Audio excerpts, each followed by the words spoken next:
సమయస్ఫూర్తి. తీరిక వేళ పిల్లలు పెద్దలు విని ఆనందించండి. చిన్న జీవి అయినా పెద్ద జంతువు అయినా ఉపాయం సమయస్ఫూర్తి ఉంటే విజయం తప్పక వరిస్తుంది. అపాయం ఎదురైనప్పుడు ఉపాయం కోసం ఆలోచించడం ఎంతైనా అవసరం. ఆ అడవిలో కుందేలు చాలా చిన్న జంతువు. ఆకులు అలములు తిని బ్రతికే శాకాహారి అది.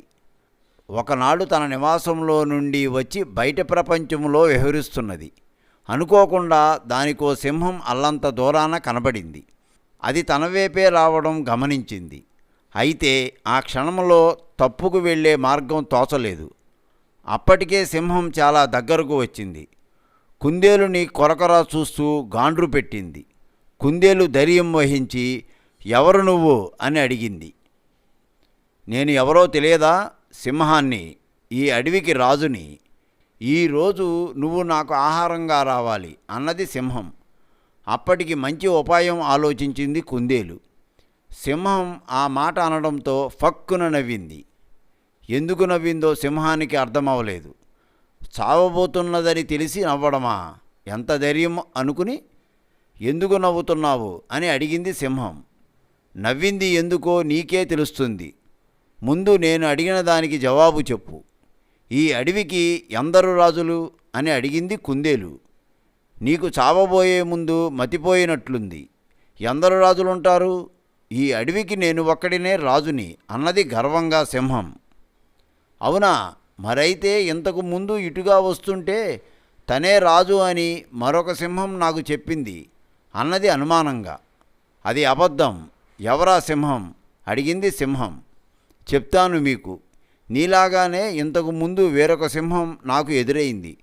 తను మహారాజునని చెప్పి నన్ను ఆహారంగా రమ్మంది. నేను స్నానం చేసి నీ దగ్గరకు ఆహారంగా వస్తాను అన్నాను. ఆ సింహం ఆ నూతిలో నివసిస్తున్నదట చెప్పింది. నేను స్నానం చేసి ఆ సింహం వద్దకు ఆహారంగా వెడుతుండగా నువ్వు వచ్చి రాజును అంటున్నావు. అందుకని అడిగాను ఎంతమంది రాజులని అన్నది కుందేలు. సింహం కోపగించింది. ఆ సింహం అబద్ధం చెప్పింది. ఈ అడవికి నేనే రాజుని. ఆ సింహం ఎక్కడుందో ముందు చూపించు, చీల్చి చంపేస్తాను.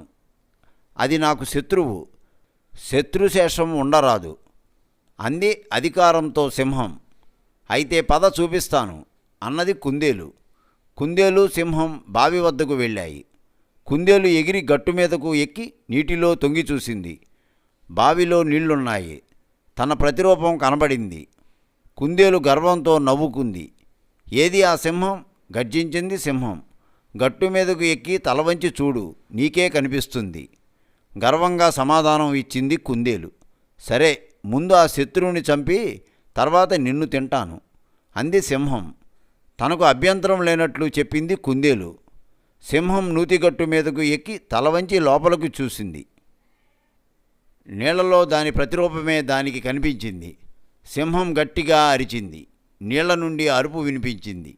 ఆవేశంతో సింహం తనను తాను మర్చి గబాలన లోపలకు దూకింది. అంతే, అది పైకి రాలేక గిలగిల కొట్టుకుంటోంది. కుందేలు గట్టు మీద నుండి ఫక్కున నవ్వింది. బుద్ధి ఉన్నవారు బుర్రను ఉపయోగించి ఆలోచనలమయం చేస్తే ఉపాయం దొరకదా? అంత శరీరం ఉన్న నీకు అవేమీ లేవు. నీలో 100వ వంతు కన్నా చిన్నదైన శరీరం ఉండి అంతకు సరిపడ మెదడుండి నన్ను చంపాలని చూసిన నిన్నే చంపేశాను. నీకు సెలవు అంటూ శివాలున క్రిందకు దూకి ఎటో వెళ్ళిపోయింది కుందేలు. గిరగలా తన్నుకుని బయటకు వచ్చే మార్గం లేక నూతిలోనే చచ్చిపోయింది సింహం.